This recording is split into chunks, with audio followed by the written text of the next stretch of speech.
How is it going, guys? Welcome back to Jimmy Has No Garage. First of all, I want to apologize for the lack of content recently because school's been very busy and I'm overwhelmed. Let's jump right in and remove everything in the front. If you don't know how I came to this, how I turned a simple oil change to a timing belt job, check out this last video up here.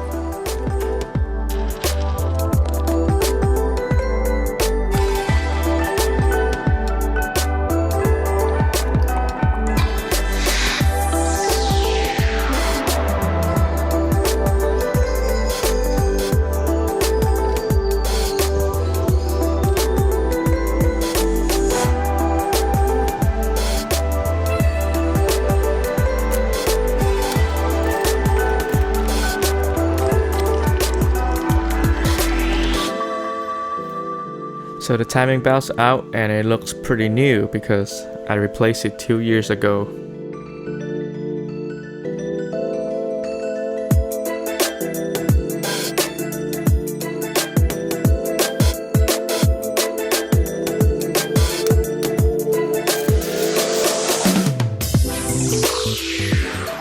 I basically put all the parts around the fireplace in order, so when I put it back in, I'm just gonna do like a reverse. It was at this moment I realized that there's actually a lot more threads inside the water pump, and I could have just used a longer bolt instead of like removing everything. So I sucked. Contemplating life now, man. I didn't have to do this. I could have just used a longer bolt. Damn. So I guess the moral of the story is try the easy stuff first. So what should I do now? Should I just put the water pump back in, use a longer bolt and call it a day? Or should I remove the crank gear and replace the front seal as well, like doing a whole timing belt job? I was pretty hesitant in the beginning because this is actually a short nose crank and I performed a Loctite fix before and I'm not confident that I can take it back out.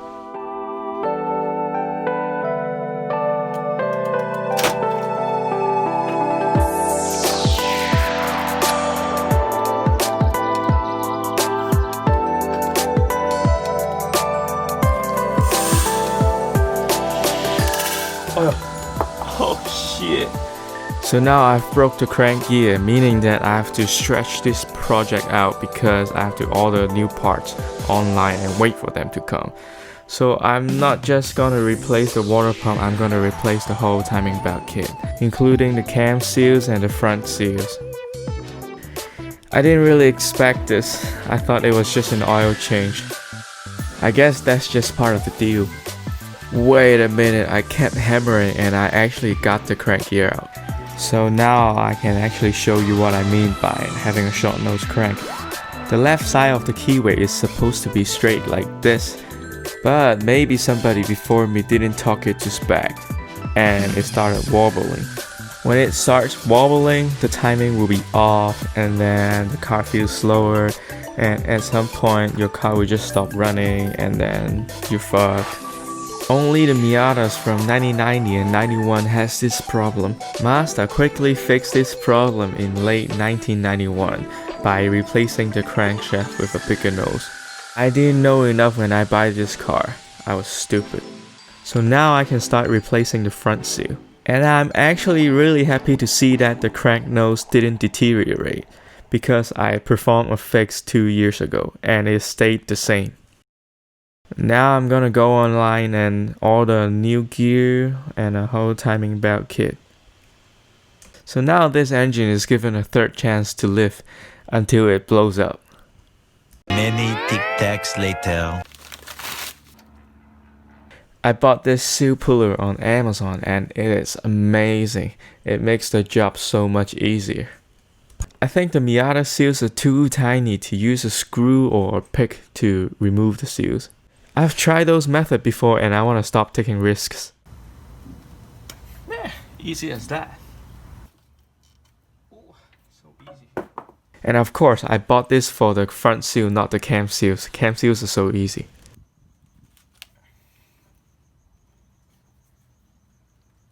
Yes. And now I'm gonna remove the AC bracket and the water housing and attempt to remove the power steering bracket once again.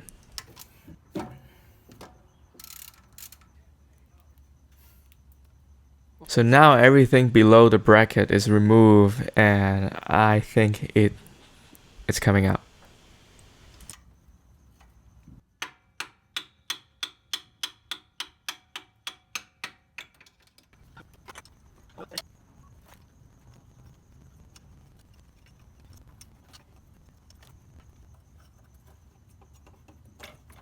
Oof.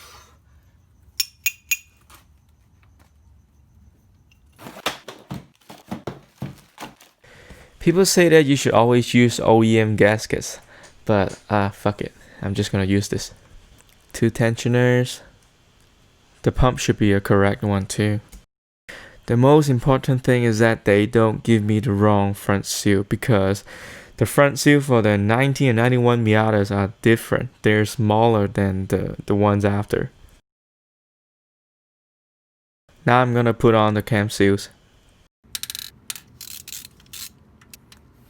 The inside of the cam seal journal thingy is pretty dirty, so I took it out and cleaned it. If I don't clean it, I think it might leak. And it also makes it easier to clean off the RTVs on the engine too. So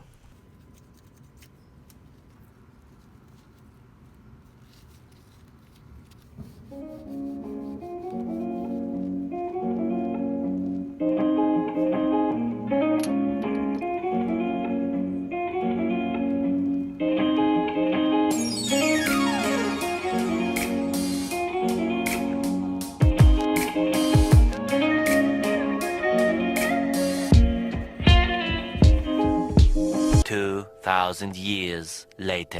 I waited a whole freaking week for this package to come.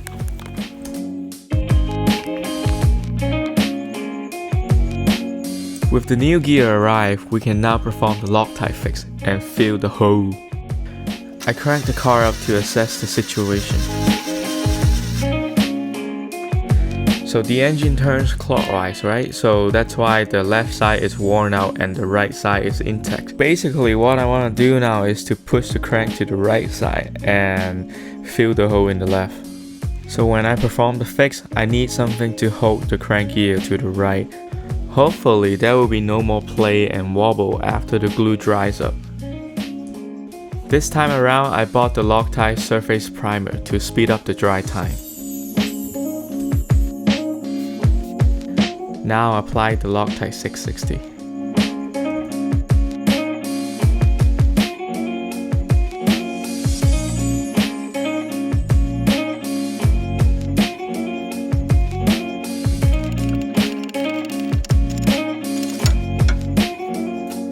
I have this crank holding too, and I'm just gonna put it on and let gravity do the work.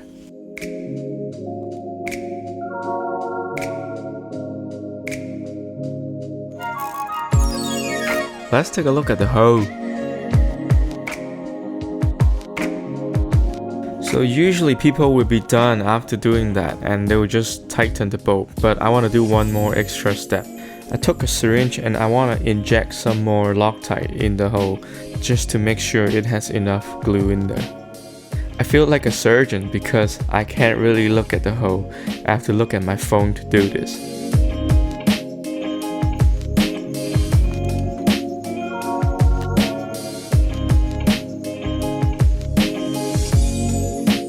So now we're gonna wait for at least 24 hours for it to dry. Also, take note that Loctite 660 is not gonna dry in open air. We'll come back to this tomorrow.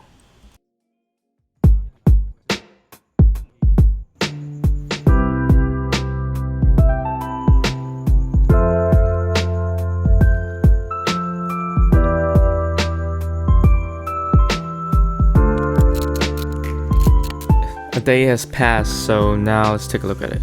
I think it should be dry. I can't feel the hole anymore, but on the outside it's still kind of wet.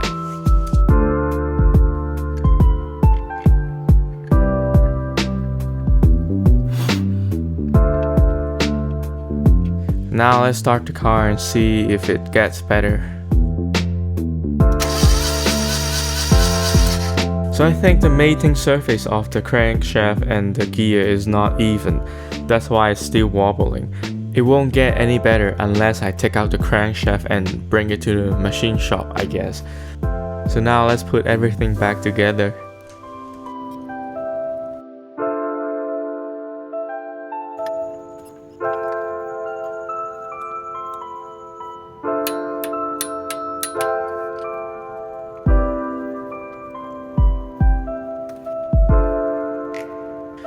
Alright, now the belt is on.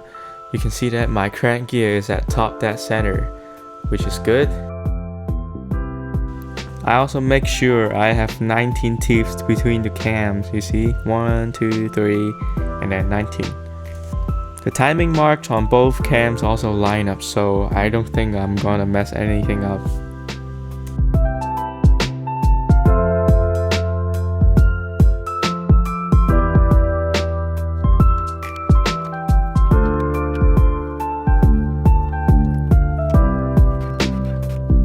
Before putting the valve cover back on, I also put RTVs on all corners.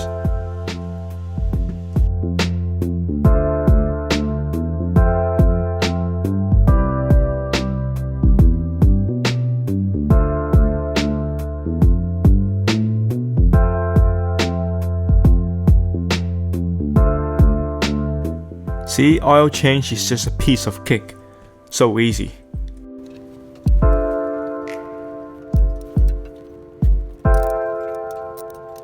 Time to put the radiator back in, but before that I want to do a small upgrade.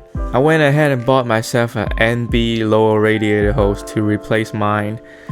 All I need to do is shorten the hose by like 1 inch and it will fit perfectly.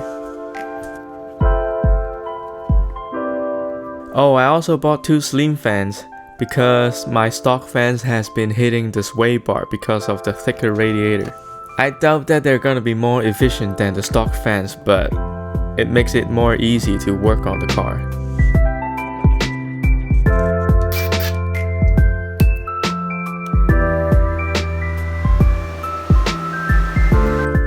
See, it's much thinner.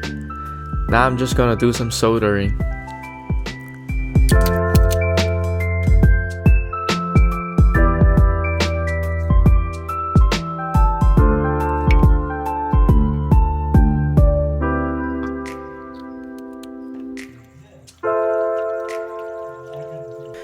It got so dark outside, so I stopped filming, but I put everything back together and added some coolant. Now is the moment of truth.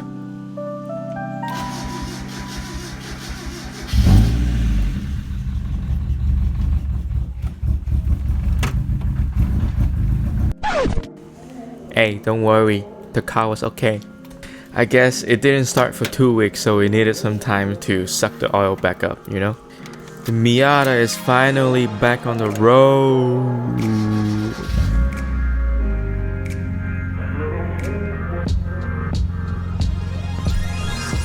So there you have it, guys. Thanks for sticking around. Jimmy Has No Garage has reached 100 subscribers and I finally got the custom URL. It's not much of an achievement, but I really want to take this time to appreciate all the support and comments from previous videos. Please stay tuned for the future videos. I've actually got so much work done, super excited to show you guys, but it's just my video editing schedule is seriously behind. Follow my Instagram for latest updates on the car. If this is your first time watching my videos, consider subscribing. See you next time.